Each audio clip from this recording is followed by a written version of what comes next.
L'armée israélienne revendique des frappes sur près de 1600 positions du Hezbollah au Liban. Après le Hamas, Israël semble se tourner vers ce pays du Proche-Orient et donc du Proche-Orient en général. Madame, Monsieur, bienvenue dans cette édition de votre programme L'Entretien avec le professeur Chanda Tomé. Nous discuterons de cette ampleur que prend la guerre entre Israël et le Proche-Orient en général. Bonjour, professeur. Bonjour. Professeur, dans une de nos précédentes émissions, vous avez dit que la Troisième Guerre mondiale a commencé. Est-ce que vous renforcez ces propos aujourd'hui? Écoutez, il ne faut pas attendre qu'une pandémie atteigne votre oreiller pour reconnaître que la pandémie existe. Je crois que sauf erreur et sauf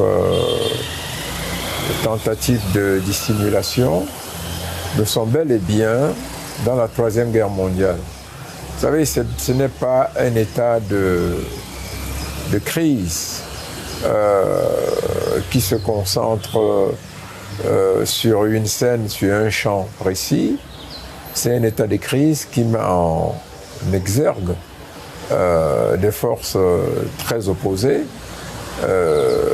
des forces plus ou moins intégrées ou consacrées à l'intérieur des systèmes d'alliance ou des jeux, des rapports de force qui se sont développés aujourd'hui et se sont cristallisés dans les rapports entre les nations. Donc, je confirme, la Troisième Guerre mondiale est en cours. Quelle est la lecture que vous faites de cette forme de guerre qui est en train de se passer au Liban actuellement, pour ça? Écoutez, j'avoue qu'il est difficile de porter un qualificatif définitif ou de trouver une épithète qui corresponde mieux à ce que nous vivons. Les rapports entre les nations sont par définition conflictuels. En fait, on est en permanence en état de guerre. Sauf que on parle de guerre froide. Alors quand on parle de guerre froide, c'est pas allusion à une guerre ouverte qui serait chaude, n'est-ce pas, où les États se déclareraient la guerre et l'amèneraient sur un champ de bataille ou sur plusieurs champs de bataille. Et lorsque l'on évoque la guerre mondiale, cette fois-ci, il s'agit d'une situation de crise et de confrontation qui implique des forces situées pas sur un seul champ de bataille, mais à différents endroits, pratiquement sur tous les continents de la planète. On se bat en Amérique latine aujourd'hui, on se bat dans les Caraïbes, on se bat en Afrique, on se bat en Europe, on se bat partout. Et c'est pour cela que lorsque les dirigeants russes disent les États-Unis ne doivent pas penser que la guerre s'arrêtera en Europe ou qu'elle impactera simplement les peuples européens, ils sont concernés et ils subiront eux-mêmes les conséquences si la situation que nous vivons s'aggrave de leur fait. Donc, objectivement, ne vous attendez pas à consacrer un qualificatif à la situation qui existe. Il faut simplement reconnaître que les tensions, les nations se sont exacerbées et que ce qui est en réalité une guerre permanente a pris une élévation ou connaît une élévation qui permet dorénavant de dire que la conflagration est généralisée avec des conséquences désastreuses et dévastatrices. Pour ça, il faut rappeler que la 79e Assemblée générale des Nations Unies s'est tenue et le problème a été posé sur la table. Est-ce que vous pensez qu'à l'issue de cette Assemblée générale, on pourrait trouver des moyens de prévenir les dégâts plus importants que nous vivons déjà à présent? D'abord, c'est bien, vous faites bien d'évoquer l'Assemblée générale des Nations Unies, la session actuelle qui est en cours, oui, qui commence chaque année depuis la création de l'organisation en mi-septembre et qui voit défiler les chefs d'État du monde entier, disons simplement les souverains et les dignitaires de tout statut, généralement les chefs de l'exécutif, pour délivrer leurs pensées, les orientations de leur politique étrangère, la prospective internationale telle que eux, ils la conçoivent ou l'envisagent du haut, de ce qu'on appelle la chambre, la plus grande kermesse planétaire dans l'ancienne Assemblée générale des Nations Unies. Non, il faut être un peu sérieux. L'Assemblée générale des Nations Unies n'a jamais résolu un problème. Elle n'a jamais résolu un problème. Oui, jamais. Elle édicte des intentions, elle fait des constats, elle reçoit des proclamations, elle formule des recommandations. En termes de décision, en réalité, elle n'en prend pas. Vous avez omis de dire qu'elle a commencé par voter une résolution à une très large majorité oui. Pour demander à l'État d'Israël de mettre fin à l'occupation des terres palestiniennes. Alors, croyez-moi, le problème se situe à deux niveaux. Le constat est assez simple aujourd'hui, selon lequel la guerre entre l'État d'Israël et les pays arabes ou les pays musulmans, tout court, c'est important de le signaler, a commencé avec la création de l'État d'Israël et le déni aux Palestiniens d'avoir un foyer national. 48.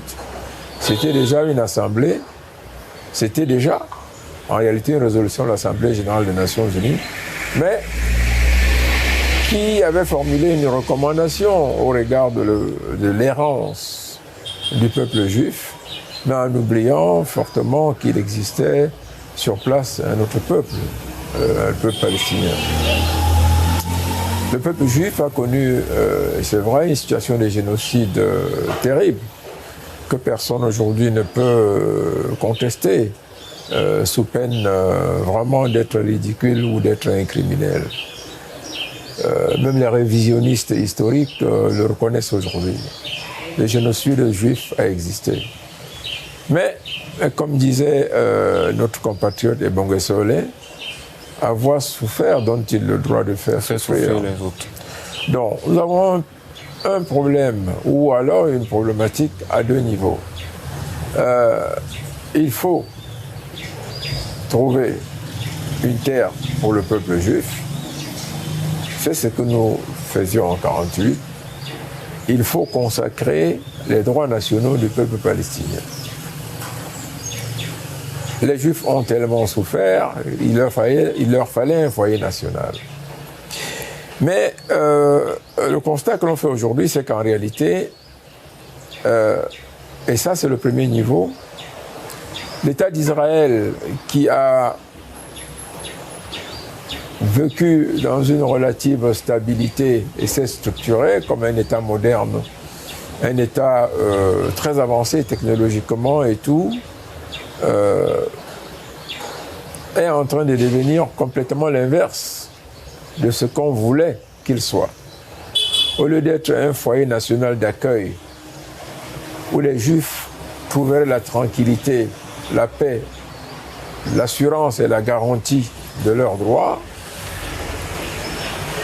l'État d'Israël est en train de devenir le cimetière des Juifs. Avant, on fuyait l'antisémitisme partout dans le monde pour aller s'établir en Israël. Aujourd'hui, ceux qui sont établis en Israël craignent davantage pour leur sécurité et leur vie que les Juifs qui sont établis hors de l'État d'Israël. Le deuxième axe de la problématique, c'est également le deuxième niveau de considération, et c'est que les gens se trompent.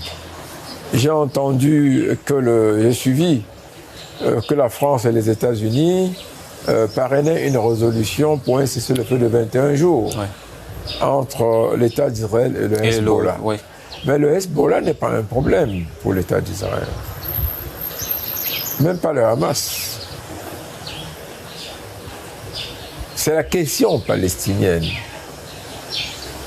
Et le problème des droits du peuple palestinien à l'autodétermination et à un État à l'intérieur des frontières sûres et reconnues internationalement, qui est un problème pour Israël. Tout ce qu'on peut bricoler en dehors d'une solution définitive de la cause palestinienne en suspens ne débouchera sur aucune paix. Le Hezbollah ne vous a pas dit qu'il est en guerre contre Israël. Il faut arrêter, ça n'existe pas. Une guerre entre le Hezbollah et l'État d'Israël. Le Hezbollah dit nous appuyons la lutte du peuple palestinien et nous entrons dans la danse pour soutenir le peuple palestinien en lutte, en guerre contre l'État d'Israël. Donc en réalité, vous voyez qu'il y a une diversion. Américains et Français sont bien trop mal placés pour prendre de telles initiatives aujourd'hui. Parce qu'ils sont une partie du problème en réalité. La France a perdu depuis sa position d'arbitre, de terrain de toutes les conciliations, de toutes les réconciliations, de toutes les négociations, pas simplement sur la problématique de la paix ou de la guerre au Proche-Orient, ou encore sur la question palestinienne, mais sur l'ensemble des grandes questions qui aujourd'hui marquent ou génèrent des débats sur la scène internationale. Ça vaut pour l'Ukraine, ça vaut pour les relations avec l'Afrique, ça vaut pour les relations avec les îles du Pacifique, ça vaut pour les relations même entre la France et le reste de l'Europe. Quant aux États-Unis, vous ne pouvez pas être principal soutien d'Israël, principal fournisseur d'armes, et puis perdre de vue qu'en réalité, vous êtes devenu au contraire une menace pour Israël. Personnellement, je suis un militant ardu pour les droits du peuple israélien à vivre en paix à l'intérieur de frontières sûres, au regard du passé des génocides qu'ils ont connu. Mais je le suis encore plus en ce qui concerne les droits du peuple palestinien. C'est injuste, c'est inacceptable. Vous savez, Dominique de Villepin, qui est aujourd'hui la seule voix crédible en France, la seule lumière géopolitique, a déclaré que c'était une honte, qu'il y a bien quelque chose, une situation que l'on feint d'oublier, que l'on cache, sur lequel on veut aujourd'hui mettre une chape de plomb dans les médias, dans l'opinion publique, dans la classe politique française. Nous ne pouvons pas. C'est tellement embêtant. Il ne faut pas se résoudre à parler de guerre entre le Hezbollah et l'État d'Israël. C'est un complot contre le peuple palestinien lorsqu'on tient ce discours. C'est pour méconnaître le problème réel, qui est celui des droits du peuple palestinien. Attendez, quand vous voyez les images de Gaza, de telles images n'existent que dans les photos qui représentent les ravages de la Deuxième Guerre mondiale. Il y a des images de Gaza qui sont pires que Nagasaki et Hiroshima. Et c'est pas fini, les bombes continuent à pleuvoir sur Gaza. Et maintenant, c'est le Sud-Liban. Et quand vous parlez de la paix entre l'État d'Israël et le Hezbollah, mais le Hezbollah est simplement un groupe armé, une milice idéologique et doctrinale établie sur le territoire d'un État, le Liban. La paix doit se faire entre, s'il fallait encore contourner, entre le Liban et l'État d'Israël. Mais le Hezbollah est au service du Liban. Oui, on peut considérer aujourd'hui qu'Israël fait la guerre à l'État du Liban Et si vous vous cantonnez à un discours sur l'état de guerre entre Israël et le Hezbollah, vous faites quoi des Houthis du Yémen, qui aujourd'hui sont suffisamment armés et qui ont la capacité, et ils vont l'avoir de plus en plus, à attaquer directement des objectifs sur le territoire israélien. Donc, vraiment, c'est une situation extrêmement pénible, celle à laquelle nous assistons aujourd'hui, et qui n'arrange vraiment personne, sinon certains cyniques, n'est-ce pas, de la géostratégie planétaire. Il ne faut pas, on ne devrait même pas évoquer encore cette situation en parlant de guerre entre Israël et le Hezbollah ou de cessez-le-feu entre Israël et le Hezbollah. Attendez, vous ne pouvez pas obtenir un cessez-le-feu sur quelque chose qui est une conséquence d'une première situation sur laquelle vous refusez un cessez-le-feu. Il y a une contradiction terrible. La France et les États-Unis ne peuvent pas fermer les yeux sur ce qui se passe à Gaza, où ils n'ont rien fait pour obtenir un réel cessez-le-feu. Au contraire, ils ont continué à envoyer des bombes de plus en plus puissantes pour détruire les populations palestiniennes à Gaza. Ils ne peuvent pas aujourd'hui se lever et dire on va cesser le feu entre le Hezbollah et Israël. Attendez, les responsables du Hezbollah sont les premiers à vous dire que c'est une bêtise. Nous ne sommes pas en guerre contre Israël. Nous sommes simplement une composante, n'est-ce pas, des forces progressistes internationales, mondiales, qui soutiennent la cause palestinienne. Nous avons simplement décidé de créer, nous aussi, une espèce de front, une espèce de réponse, une espèce de réaction qui va compléter, qui va accompagner la lutte du peuple palestinien, menée par le peuple palestinien sur le terrain, dans la bande de Gaza et en Cisjordanie. Mais pour ce qui a frappé en premier, si on reste simplement sur Hezbollah et Israël, parce qu'il faut rappeler qu'il y a des frappes qui s'opèrent quand même au Liban, au moment même où nous tournons cette émission. Qui déclare la guerre? Bon, on va peut-être rectifier, je ne vais peut-être pas employer l'expression guerre, mais le conflit en question, qui provoque le conflit? Est-ce qu'en passant par Hezbollah, Israël ne fait pas une sorte de chantage, une sorte de pression à la Palestine? Vous savez, l'actuel secrétaire général des Nations Unies, Antonio Guterres, avait si bien exprimé la situation que nous connaissons. Il y a eu le 7 octobre, c'est impensable, c'est inadmissible. 1400 Israéliens ont été massacrés, certains dans leur sommeil, d'autres des jeunes qui étaient dans une grande surprise partie un rassemblement techno en plein air. Près de 180 personnes, voire 200 ont été emmenées en otage. Il en reste encore plus d'une centaine, toujours détenus en otage. Beaucoup sont morts en otage, certains ont été libérés. Et en retour, Israël est entré dans Gaza et maintenant en Cisjordanie. Et on compte près de 50 000 morts. La majorité sont des enfants, des femmes et des nourrissons. C'est une situation dramatique qui interpelle la conscience de chacun de nous. Avec gravité, pénibilité et même terreur. Et Guterres de dire, il faut bien se poser la question, pourquoi cette situation existe?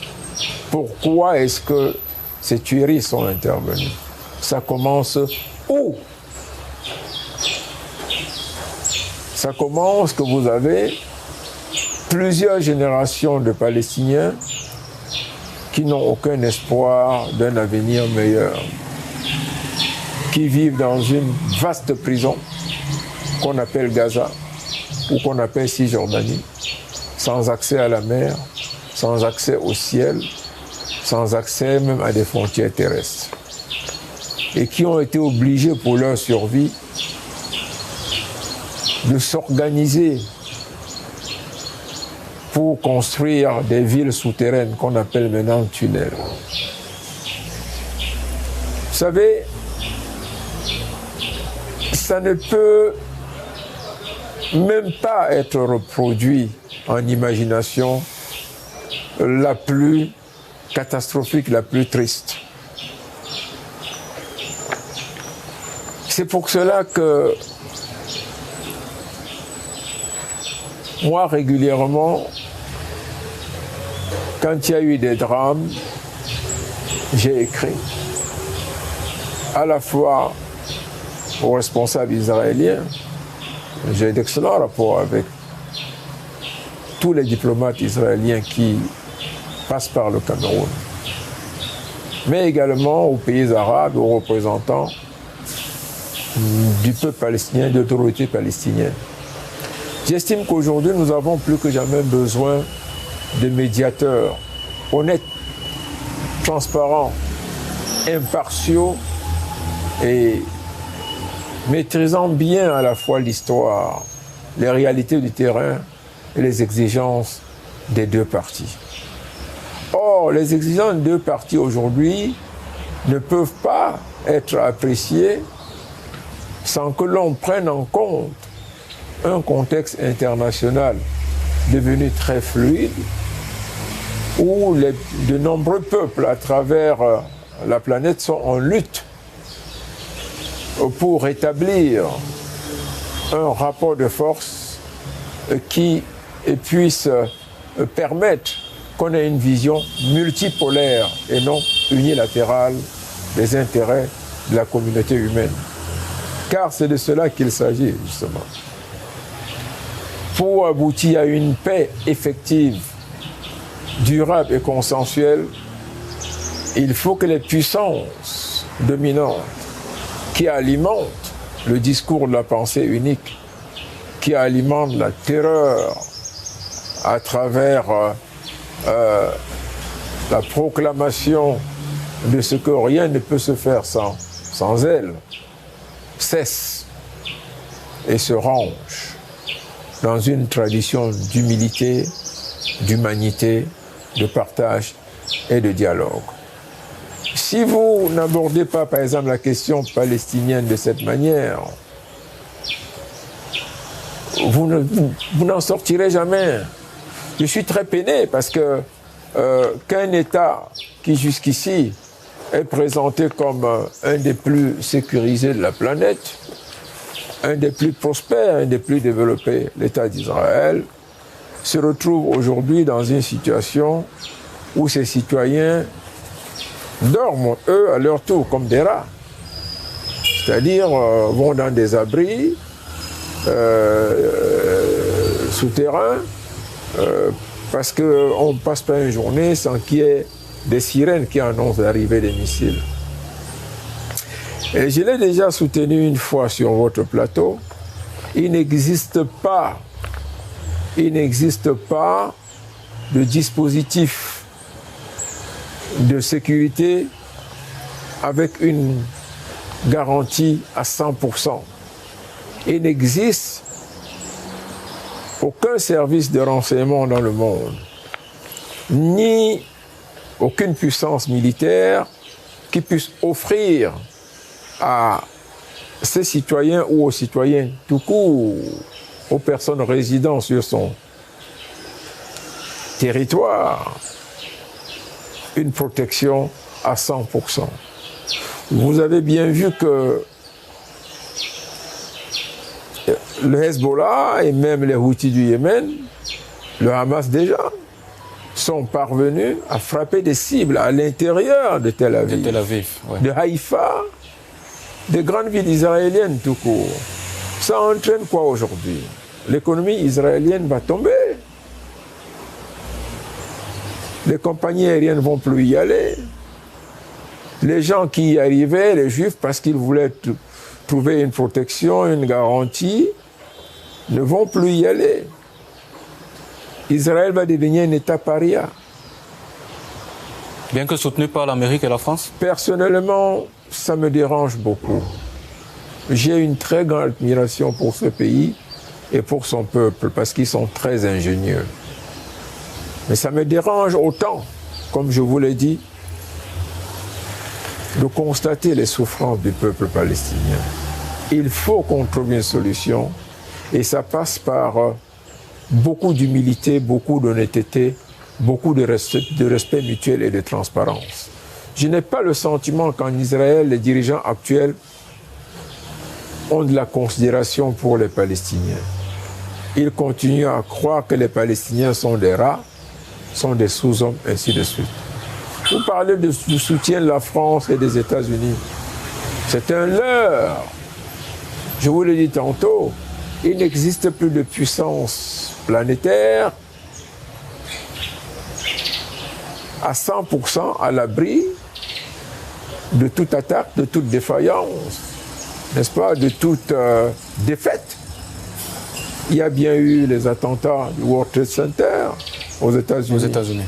Comment un pays aussi sanctuarisé, avec des systèmes de protection avancés, une technologie de pointe, a-t-il pu voir 4 avions aller jusqu'au siège de la CIA, au siège de la Maison-Blanche, n'est-ce pas, au siège des institutions, se diriger vers le Capitole, ainsi de suite. Comment est-ce qu'on a pu avoir des attentats dans le métro de Moscou, de Paris, qu'on a pu avoir des attentats à Munich, lors de, n'est-ce pas, des marchés de Noël, à Strasbourg en France, lors des marchés de Noël, à Londres, à Boston. Donc, Israël soutenu par les États-Unis et la France. Ça ne veut rien dire, vous savez. Il n'existe pas de système de sécurité, même pas pour ces États-là, qui leur garantissent 100% de protection, qui leur garantissent 100% en réalité de veille, d'abri et de contrôle. Alors, qu'ils soutiennent Israël, ça ne veut rien dire en réalité. Quelqu'un a bien giflé le président Macron lors d'une de ses tournées. C'est un des chefs d'État les plus protégés du monde, quand même, c'est le président de la France. Quelqu'un s'est bien attaqué à un candidat à la Maison-Blanche. Et pas qu'une fois. Quelqu'un a bien giflé la première ministre, je crois, danoise ou finlandaise. Et vous avez des situations comme cela qui devraient ramener les uns et les autres à beaucoup d'humilité, si vous voulez. Ce qui est choquant, c'est que les discours les plus incendiaires ne sont pas d'origine israélienne, ils sont d'origine externe. Il y a des choses qu'on ne devrait pas soutenir, la guerre électronique, l'utilisation des dérivés pacifiques de la technologie à des fins criminelles.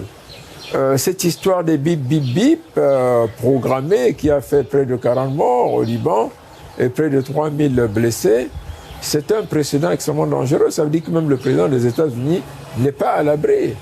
Personne n'est à l'abri dans le monde. Donc l'histoire de soutien, non, pas du tout. Le monde a vécu aujourd'hui sous ce qu'on a appelé le parapluie nucléaire de grande puissance. C'est tombé aujourd'hui. Ça a impressionné les gens au siècle dernier. Il y a une telle dissémination, une telle généralisation, une telle universalisation de la maîtrise des sciences et des techniques qu'il faut dorénavant convenir qu'en réalité, l'intelligence satanique peut se trouver partout et par conséquent, il est urgent que l'on fasse triompher les intelligences pacifiques. On va revenir sur la notion de respect de la souveraineté des États. Mais pour ça, je vous propose à vous et à vous qui nous regardez à la maison de prendre une toute petite transition. On se retrouve après pour la seconde et dernière partie. À tout de suite.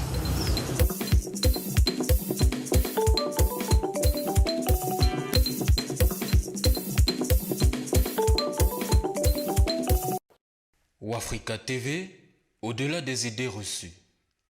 De retour sur ce plateau en compagnie de notre invité, le professeur Chanda Tomé, nous discutons de ce probable conflit entre Israël et le Hezbollah, ou plutôt Israël et le Liban. Ce qui me permet d'ailleurs de vous poser cette question, professeur. Est-ce qu'on peut imaginer un scénario de Israël-Liban, un peu comme celui d'Israël et Gaza et le Hamas, pour être plus précis? Écoutez, en l'état actuel des informations rendues publiques, on sait que le ministre israélien de la Défense et le chef d'état-major ont demandé aux troupes d'être prêts pour une opération terrestre au sud Liban. Ce qui ne serait pas la première fois, puisqu'une telle opération avait déjà eu lieu en 82, à l'époque pour décimer la direction de l'OLP. Et comme vous le savez, ça avait donné lieu à un véritable carnage. Un massacre.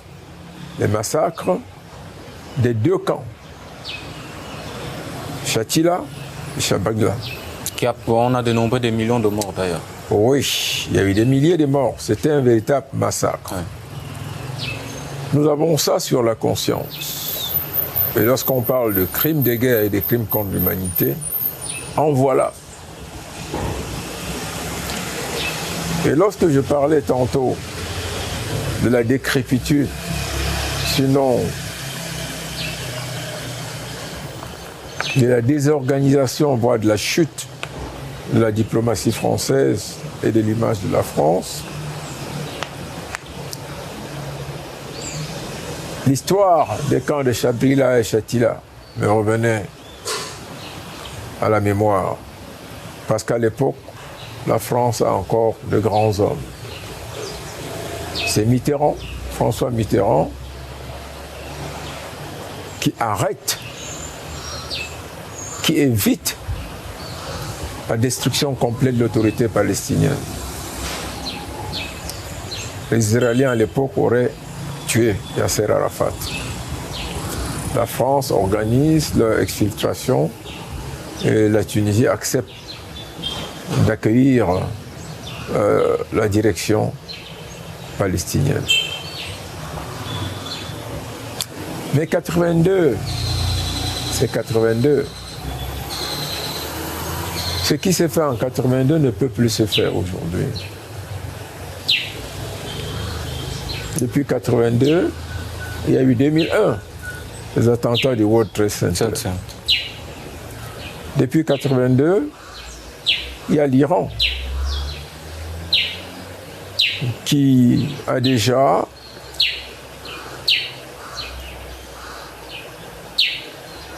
atteint la capacité de placer des objets dans l'espace.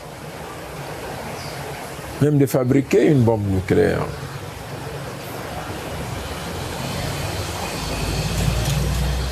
Chaque fois que vous mettez un peuple au défi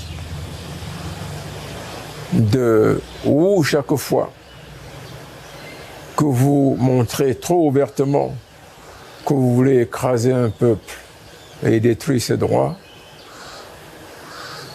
vous donnez l'occasion à ce peuple de construire une intelligence dure, de se lancer dans un travail acharné et de s'installer dans une économie de survie. Et à chaque fois que c'est ainsi, l'oppresseur devenu agresseur, connaîtra des surprises quand il recommencera.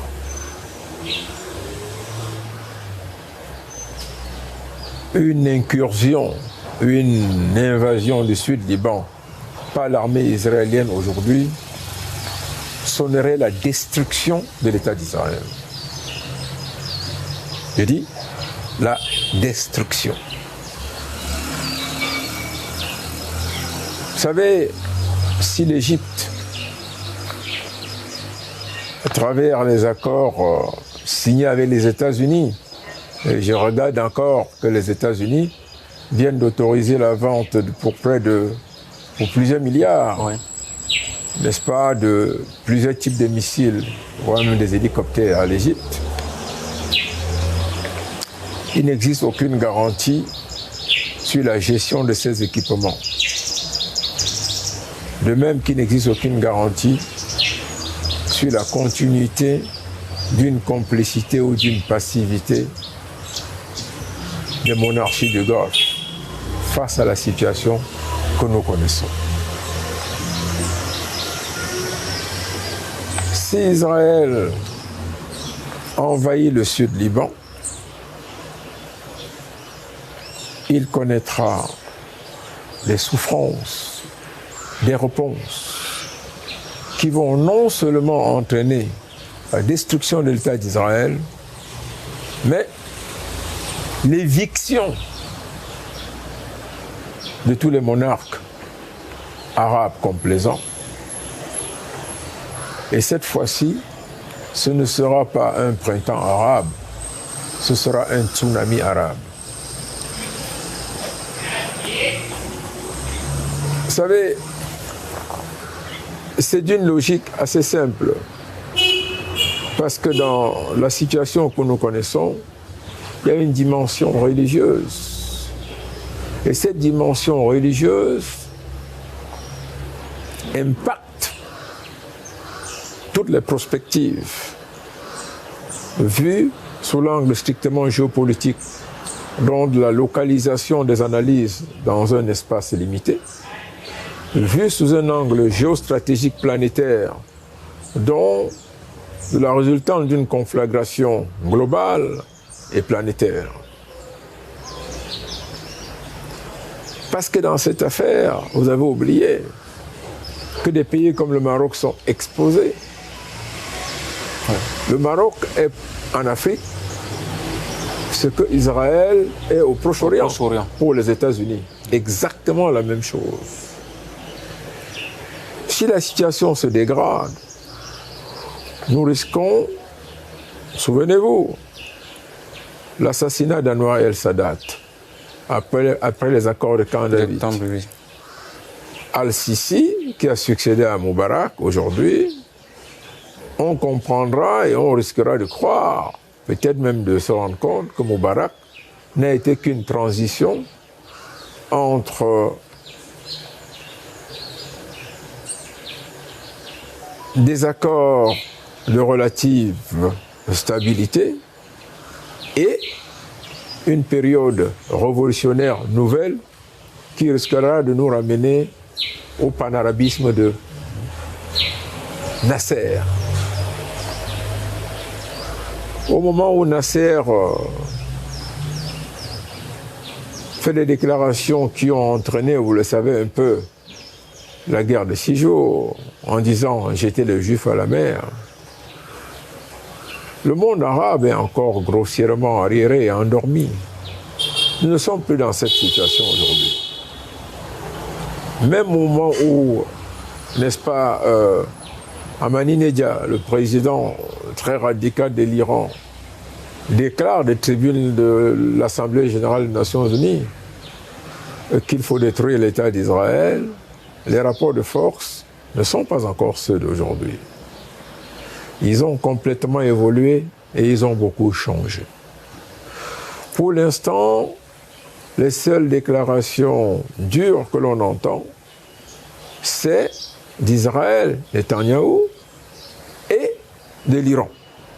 Encore que l'Iran a baissé le ton pour des raisons stratégiques. Voilà des gens qui, avec le temps, ont compris qu'il vaut mieux bien se préparer et rassembler des forces suffisantes avant d'aller en guerre. Et non pas aller en guerre comme Nasser pour obtenir une raclée. Aujourd'hui, non seulement d'un point de vue purement la maîtrise des technologies et de l'organisation des armées, beaucoup de nations arabes ont mieux avancé, mais ensuite, ce qui apparaissait comme des groupes épars de révolutionnaires sont devenus aujourd'hui des milices très organisées et disposant de capacités militaires avancées. Avancées en termes de qualité et en termes de projection sur des scènes de conflit, sur des champs de bataille éloignés. Ça, c'est la première observation. La deuxième observation, c'est que la relative faiblesse de ce qui a toujours constitué le soutien des pays prônant une révolution mondiale, des pays s'alignant sur les demandes ardues des droits du peuple palestinien, en somme, la Chine, la Russie et quelques grands pays progressistes, mais d'abord ces deux-là,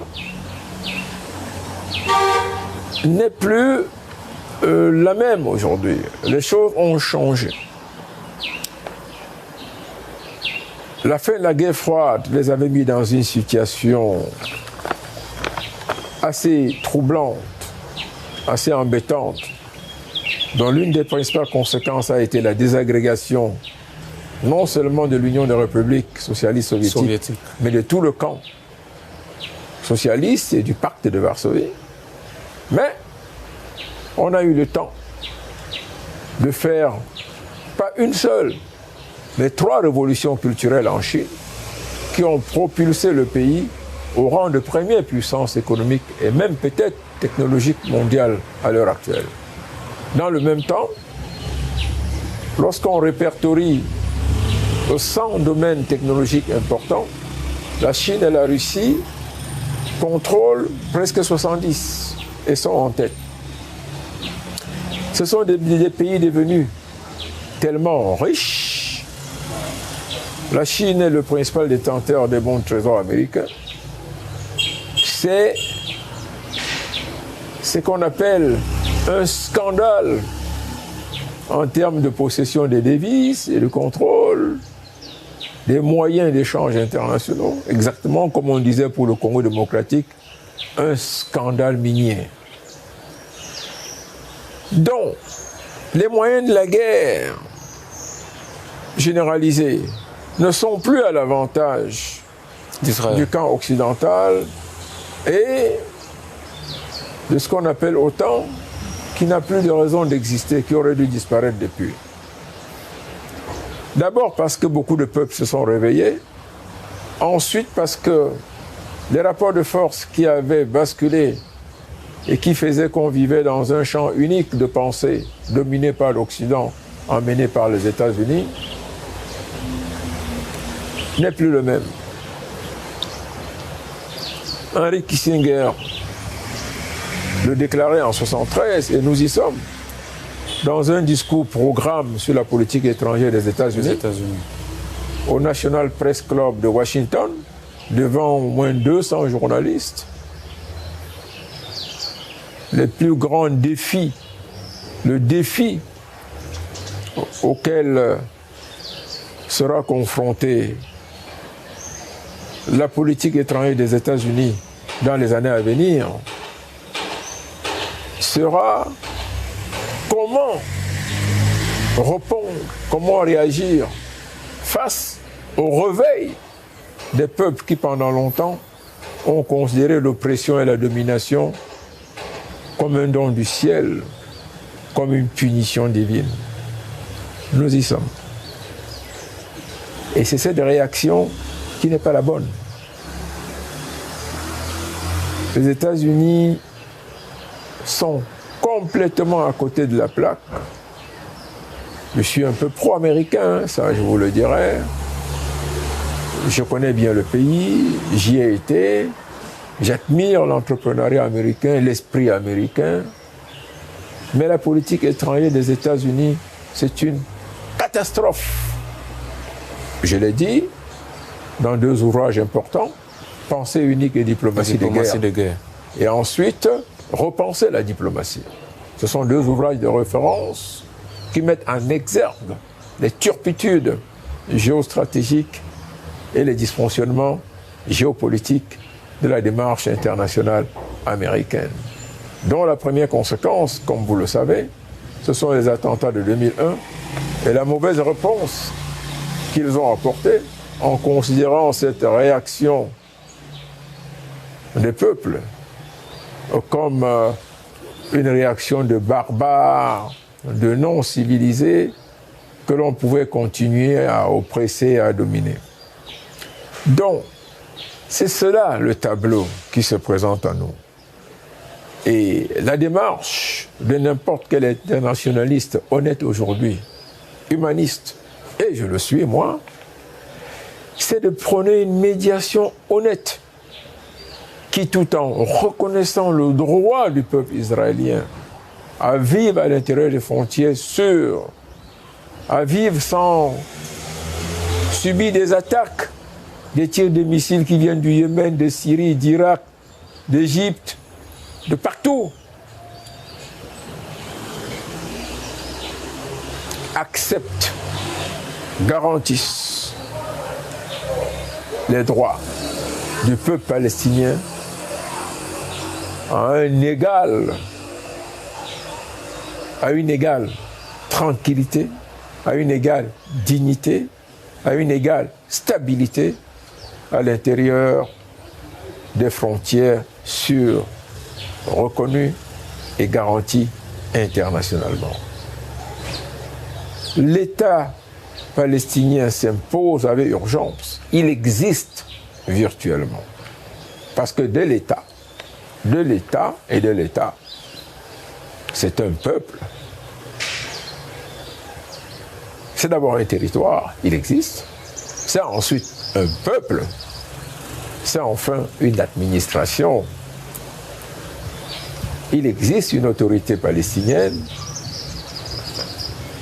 Depuis les accords d'Oslo, qui ont été bafoués par l'État d'Israël et qui n'ont pas été garantis par les puissances qui s'étaient engagées à les garantir. Et lorsque l'on se reporte à la réalité aujourd'hui, troublant de constater que Israël continue à arracher des terres palestiniennes pour installer des colons, à détruire des champs d'oliviers. Oh, vous savez, c'est dur à accepter tout ça. Quand vous voyez les images de Gaza, il faut être inhumain pour supporter ça. Mais dans le même temps, j'ai vu les images du 7 octobre également. Et en toute honnêteté, ni le jeune Palestinien, ni le jeune Israélien n'ont le droit de mourir de cette manière, n'ont le droit de vivre sans perspective, n'ont le droit de dormir sous des bombes. Car aujourd'hui, en réalité,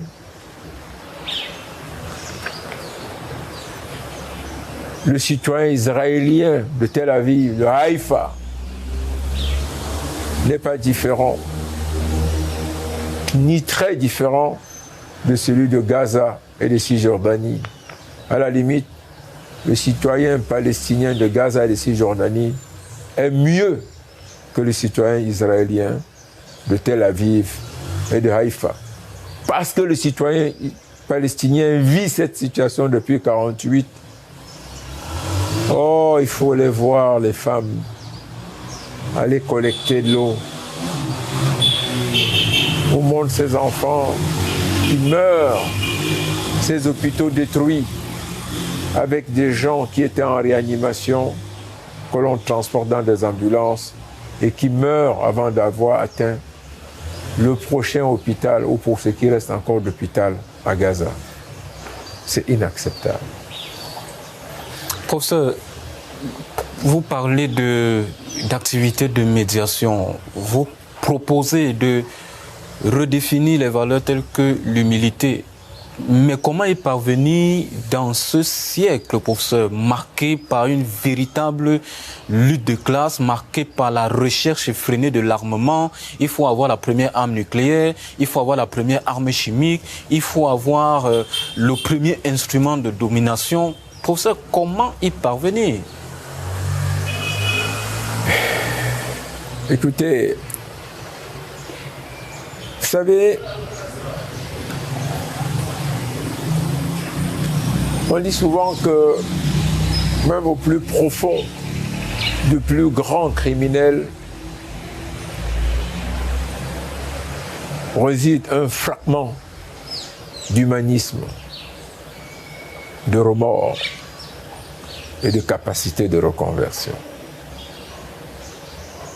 C'est d'ailleurs pour cela que, en dépit du fait que certains prisonniers, certains grands criminels sortent de prison et recommencent, on continue à penser que la rééducation, la réintégration, la récupération des criminels, des gens qui ont commis des crimes, qui ont posé des actes les plus ignobles, doivent être la priorité et non pas l'exception. Vous savez, si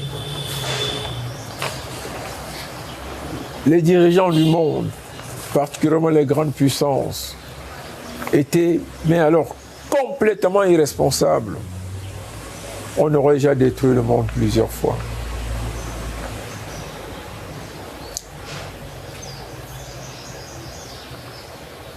Je peux vous dire, sur la base de l'expérience que j'ai des négociations internationales, que les canaux ne sont jamais fermés. Même pendant que les bombes pleuvent, on continue de négocier. Je vais vous raconter une histoire. C'est dans les mémoires de Khrouchtchev, qui a été président de l'Union des républiques socialistes soviétiques. Il raconte une histoire pendant la crise de fusée de Cuba en 1962. Il dit: je dormais avec tous mes habits et mes chaussures. Je me couchais juste, je m'étalais sur un divan dans mon bureau. Il dit: parce que je ne voulais pas ressembler à ce général français qui, pendant la crise de Suez, en 1956, s'est réveillé en pyjama et commençait à courir au bureau pour prendre des décisions. Et il dit, pendant que John Kennedy, le président des États-Unis, tenait des propos les plus durs, l'Amérique ne cédera pas, on va être prêt à enclencher la guerre nucléaire, on va lancer la bombe, on va appuyer sur le bouton. Mais du bouton, je veux vous reprendre Hollande, qui rappelle, le bouton, ce n'est pas un bouton, c'est un ordre qui met en route un processus à être exécuté avec minutie et selon des dispositifs très contrôlés par toute la chaîne d'état-major de l'armée. Alors, Khrouchtchev dit, pendant que Kennedy vociférait devant les médias, dans les médias, convoquait les journalistes à la Maison-Blanche toutes les heures, pour menacer l'URSS. Son frère cadet Robert était à l'autre bout du fil sur un autre téléphone en train de supplier. Pardon, vraiment je vous en supplie, enlevez, pardon. Enlevez, annoncez que vous allez faire repartir les missiles. Pardon, enlevez, pardon. Dites que vous mettez fin à cette situation. Pardon, il y aura un coup d'État aux États-Unis. Vous savez, le président est jeune, il vient d'arriver. Vraiment, pardon, ensemble, essayons de sauver la paix. C'est pour cela. Voilà ce qu'on appelle la diplomatie. Il y a toujours 2 fers au feu, et même plusieurs fers parfois. Ne vous fiez pas aux turpitudes déclaratoires, propagandistes et ostentatoires de Macron, de Biden. Ne vous fiez pas à tout ça. Au-delà de ce que vous voyez, il y a ce que vous ne voyez pas et qui reflète en réalité la prudence et le sens de la responsabilité des dirigeants du monde. D'ailleurs, si vous vouliez une preuve, il y a quand même l'échange des prisonniers entre l'Ukraine et la Russie. Et ça, beaucoup de négociateurs sont en permanence au travail. Israël dispose de la bombe atomique, le Pakistan aussi. Et je peux vous attester que l'Iran aussi. Jamais le monde n'entrera dans une conflagration générale. Sinon, on l'aurait eu en 1973, lors de la 3e guerre israélo-arabe. Vous savez, pour la première fois, les armées égyptiennes, la 2e armée égyptienne avait franchi le canal de Suez. Ce n'était jamais arrivé. Parce que les soviétiques avaient fourni à l'époque à l'Égypte des missiles SAM-6 que les Occidentaux ne connaissaient pas. Vous savez, en matière de protection aérienne et de défense aérienne, la technologie des missiles, les soviétiques n'ont pas d'égal dans le monde. Donc les SAM-6 faisaient leur apparition et l'Égypte, on avait installé les SAM-6 de l'autre côté du canal tout le long. Or, jusqu'ici, ce qui était la puissance d'Israël, c'était la puissance aérienne, sa force armée. En 2 jours, Israël a perdu près de 80 appareils. Les fantômes F-4, qui à l'époque dominaient le ciel, avec les MiG-21. Qu'est-ce qui s'est passé? Ça a été assez simple. On a fait une chose aussi simple. On a négocié. Kissinger et André Gromyko ont négocié par un canal différent un cessez-le-feu. C'était les accords de kilomètre 101 sur le Sinaï. Parce que sans cela, la 2e armée, c'était 20 000 hommes. Et ça aurait été de la victoire des alliés de la Russie à la défaite des alliés de la Russie. Et aucune des grandes puissances ne pouvait accepter cette éventualité. Voilà un exemple de diplomatie, n'est-ce pas, des couloirs, qui en réalité à la fin nous permet de garder au moins l'espoir d'un monde qui ne va pas exploser. Merci infiniment, professeur. Je vous en prie. Madame, Monsieur, voilà qui met un terme à cet autre entretien. Restez en compagnie des programmes de Wafrika TV. À très vite.